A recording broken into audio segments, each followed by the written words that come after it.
الحمد للہ وکفا وسلام علی عبادہ الذین اصطفیٰ اما بعد اعوذ باللہ من الشیطان الرجیم بسم اللہ الرحمن الرحیم والذین آمنوا اشد حبا للہ سبحان ربک رب العزت عما یصفون وسلام علی المرسلین والحمد للہ رب العالمین اللہم صلی علی سیدنا محمد وعلی آل سیدنا محمد وبارک وسلم۔ انسان مختلف اعضاء سے مل کر بنا ہے، ہر عضو کا اپنا کام ہے۔ آنکھ کا کام دیکھنا، زبان کا کام بولنا، کان کا کام سننا، دماغ کا کام سوچنا اور دل کا کام ہے محبت کرنا۔ دل بحر محبت ہے، محبت یہ کرے گا، لاکھ اس کو بچا تو یہ کسی پر تو مرے گا۔ انسان کا دل محبت کیے بغیر رہ نہیں سکتا، پتھر سے ہو، خدا سے ہو یا پھر کسی سے ہو، آتا نہیں ہے چین محبت کیے بغیر۔ اب جب انسان نے محبت کرنی ہی ہے تو کیوں نہ اپنے رب سے محبت کرے۔ مولانا روم رحمۃ اللہ علیہ فرماتے ہیں، عشق با مردہ نہ باشد پائیدار، عشق را با حی و با قیوم دار۔ اے دوست، مرنے والوں سے اور ٹلنے والوں سے محبت پائیدار نہیں ہوتی۔ اگر تو نے محبت کرنی ہے تو اس اللہ سے محبت کرو جو کبھی فنا نہیں ہوگا۔ پائیدار محبت تو وہی ہوگی۔ تو ہمیں چاہیے کہ ہم اللہ رب العزت سے محبت کریں، اور وہی اس بات کا مستحق ہے۔ ہم اللہ تعالیٰ کی ان گنت نعمتوں میں زندگی گزار رہے ہیں۔ سر سے لے کے پاؤں تک ایک ایک عضو اللہ کی نعمتوں کا اظہار کرتا ہے۔ آپ غور کریں، اگر اللہ بینائی نہ دیتے ہم اندھے ہوتے، اگر گویائی نہ دیتے ہم گنگے ہوتے، سماعت نہ دیتے ہم بہرے ہوتے، اگر اللہ تعالیٰ ہمیں عقل نہ دیتے ہم پاگل ہوتے، مال نہ دیتے ہم بھکاری ہوتے، کھانا نہ دیتے ہم بھوکے ہوتے، پانی نہ دیتے ہم پیاسے ہوتے، اللہ کپڑے نہ دیتے ہم ننگے ہوتے، اللہ صحت نہ دیتے ہم بیمار ہوتے، اللہ علم نہ دیتے ہم جاہل ہوتے، اللہ ہمیں عزت نہ دیتے ہم ذلیل و خوار ہوتے۔ آج دنیا میں جو عزتوں بھری زندگی ہم گزارتے پھر رہے ہیں، یہ سب اللہ کا کرم اور احسان ہی تو ہے۔ تو اللہ تعالیٰ کی ان نعمتوں کا اب حق یہ ہے کہ ہم اپنے اللہ سے محبت کریں۔ جبلت القلوب الی حب من احسن الیہا، اللہ نے انسان کی فطرت ایسی بنائی ہے، اپنے محسن سے محبت کرتا ہے۔ بلکہ ہم نے تو دیکھا ہے کہ سرکس وغیرہ میں جو درندے ہیں، شیر، ان کو پالنے والے ان کے اوپر سوار ہو جاتے ہیں اور شیر ان کو کچھ نہیں کہتا۔ اگر ایک درندہ بھی اپنے محسن کا اتنا لحاظ کرتا ہے، ہم تو انسان ہیں، ہمیں چاہیے کہ ہم اپنے اللہ پہ قربان جائیں اور اللہ سے ٹوٹ کے محبت کریں۔ اللہ تعالیٰ فرماتے ہیں والذین آمنوا اشد حبا للہ، ایمان والوں کو اللہ سے شدید محبت ہوتی ہے۔ محبت تو کہتے ہیں لیکن محبت نہیں جس میں شدت نہیں ہے۔ محبت کے انداز ہیں سب پرانے، خبردار ہو اس میں جدت نہیں ہے۔ جزیرہ عرب کا ایک آدمی تھا جس کا نام تھا قیس۔ وہ ایک عورت سے محبت کر بیٹھا، اور عورت بھی کالی تھی۔ اس کے ماں باپ نے اس لڑکی کا نام لیلا رکھا تھا۔ لیل رات کو کہتے ہیں، تو رات کی اندھیرے سے گویا وہ لڑکی کی سیاہی کی طرف اشارہ ہے کہ وہ کالی تھی لیلا۔ مگر یہ اپنا دل دے بیٹھا اور بہت اس سے گہری محبت میں پڑ گیا۔ لوگوں میں چرچے اس کے ہو گئے۔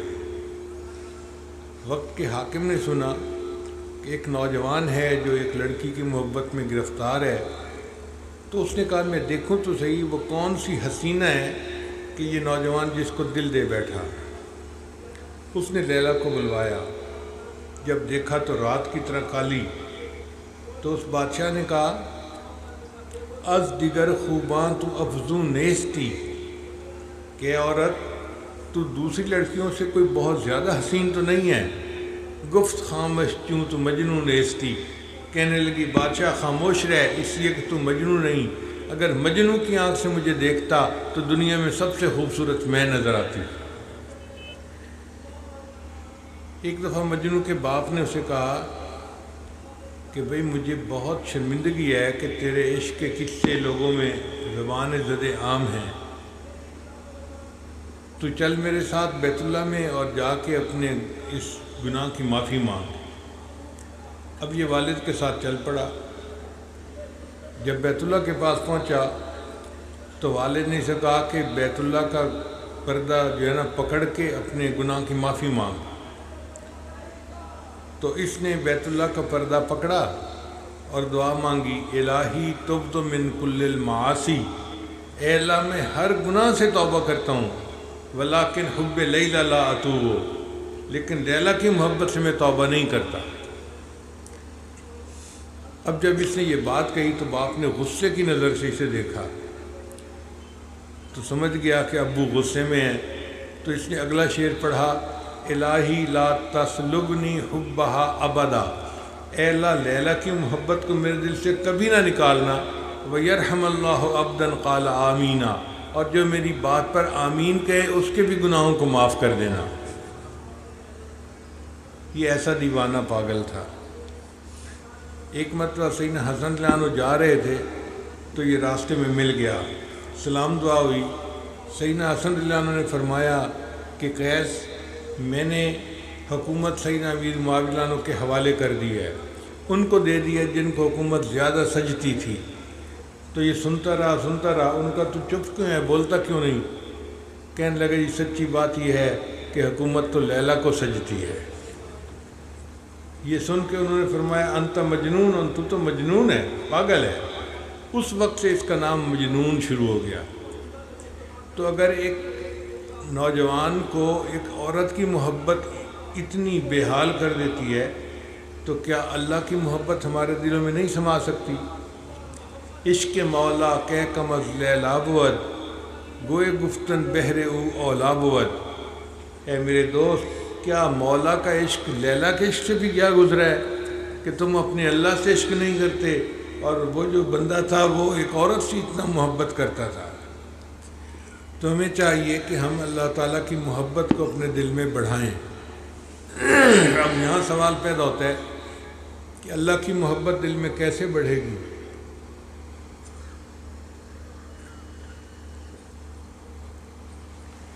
تو بات ذرا توجہ سے سنیے گا۔ اللہ تعالیٰ کے ذکر کی کثرت سے اللہ کی محبت بڑھ جاتی ہے۔ دو باتیں یاد رکھنے والی ہیں۔ ایک تو ذکر سے فکر کی گندگی ختم ہوتی ہے، ذکر سے فکر کی گندگی ختم ہوتی ہے۔ یہ جو ہوتا ہے نا ہر وقت خیال شیطانی شہوانی نفسانی ذہن پہ چھائے رہتے ہیں، یہ فکر کی گندگی کہلاتی ہے، اور ذکر کی کثرت سے یہ گندگی ختم ہو جاتی ہے، سوچ پاک ہو جاتی ہے۔ تو ایک تو ذکر سے فکر کی گندگی ختم ہوتی ہے، اور دوسری بات کہ ذکر سے ذات کی محبت پیدا ہوتی ہے۔ جو بندہ کثرت کے ساتھ اللہ کا ذکر کرتا ہے اس کا دل اللہ کی محبت سے لبریز ہو جاتا ہے، اور ایسا بندہ اللہ کو بڑا محبوب اور بڑا پیارا ہو جاتا ہے جس کے دل میں اللہ کی محبت بڑی ہوئی۔ پہلے ذکر کے ذریعے سے دل کو ماں سوا سے خالی کرنا پڑتا ہے۔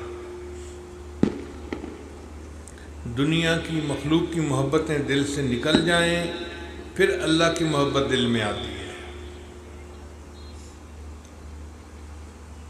چنانچہ قرآن مجید کی ایک آیت ہے کہ جب سلیمان علیہ السلام نے ملکہ بلقیس کو خط لکھا تو ملکہ بلقیس نے اپنے اسمبلی ممبروں سے مشورے کیے کہ مجھے کیا کرنا چاہیے،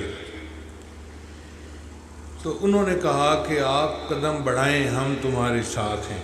یہ پرانا نعرہ ہے، مگر وہ سمجھدار خاتون تھی، اس نے کہا نہیں، ان الملوک اذا دخلوا قریۃ افسدوها، جب بادشاہ کسی بستی پہ داخل ہوتے ہیں تو وہاں فساد مچا دیتے ہیں، وجعلوا اعزۃ اہلها اذلہ، اور جو وہاں معزز ہوتے ہیں ان کو وہ ذلیل کر کے نکال دیتے ہیں۔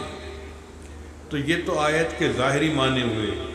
حضرت اختر ثانوی رحمۃ اللہ فرماتے ہیں کہ اس آیت میں بہترین تمثیل موجود ہے۔ اگر ہم قریہ سے مراد دل کی بستی لے لیں اور ملوک سے مراد مالک ملک اللہ کا نام لے لیں تو پھر ترجمہ یہ بنے گا ان الملوک اذا دخلوا قریۃ، جب اللہ کا نام دل کی بستی میں داخل ہوتا ہے، افسدوها، انقلاب برپا کر دیتا ہے، وجعلوا اعزۃ اہلها اذلہ، اور دنیا جو وہاں معزز ہوتی ہے اس کو ذلیل کر کے دل سے نکال دیتا ہے۔ تو اللہ کے ذکر کی برکت سے دنیا کی محبت نکل جاتی ہے اور اللہ کی محبت دل میں آ جاتی ہے۔ ہم بھی کوشش کریں اس اللہ کی محبت کو پانے کے لیے۔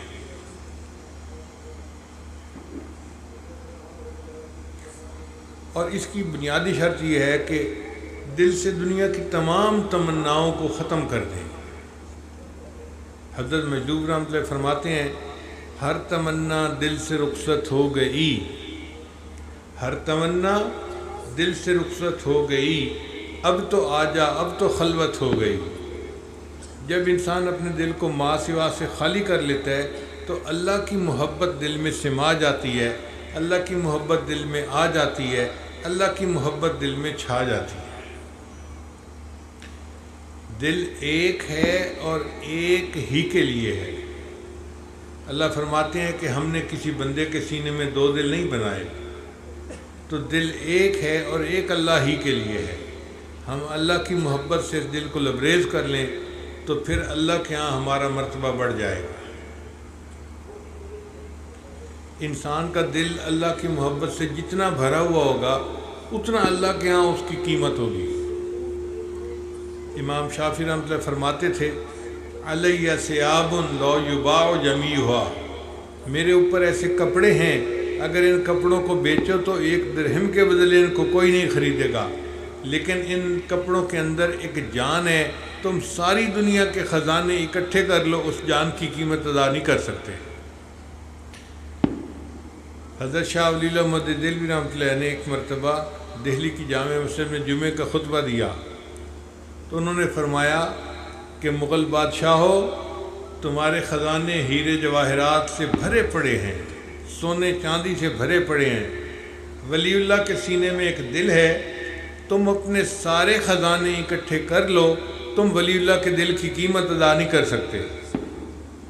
یہ دل اللہ کے یہاں پھر ایسا قیمتی بن جاتا ہے، اس لیے اللہ تعالیٰ اس دل کے خریدار ہیں۔ اللہ تعالیٰ دلوں کے بیوپاری ہیں، بندے سے دل خریدتے ہیں۔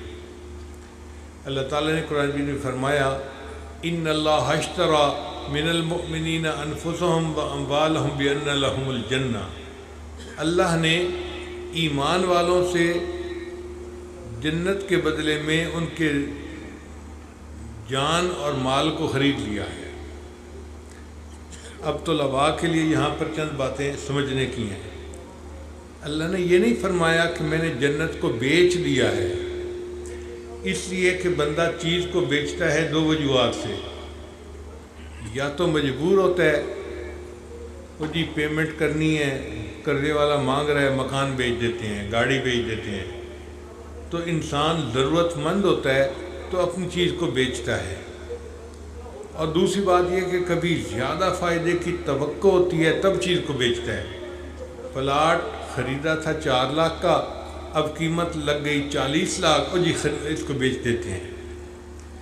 اللہ کے لیے دونوں چیزیں ممکن نہیں، نہ اللہ حاجت مند ہے کہ اپنی جنت کو بیچے، نہ کوئی اتنی قیمت دے سکتا ہے کہ اللہ کو زیادہ فائدے کی توقع ہو، تو اللہ نے پھر بیچنے کا لفظ استعمال ہی نہیں کیا۔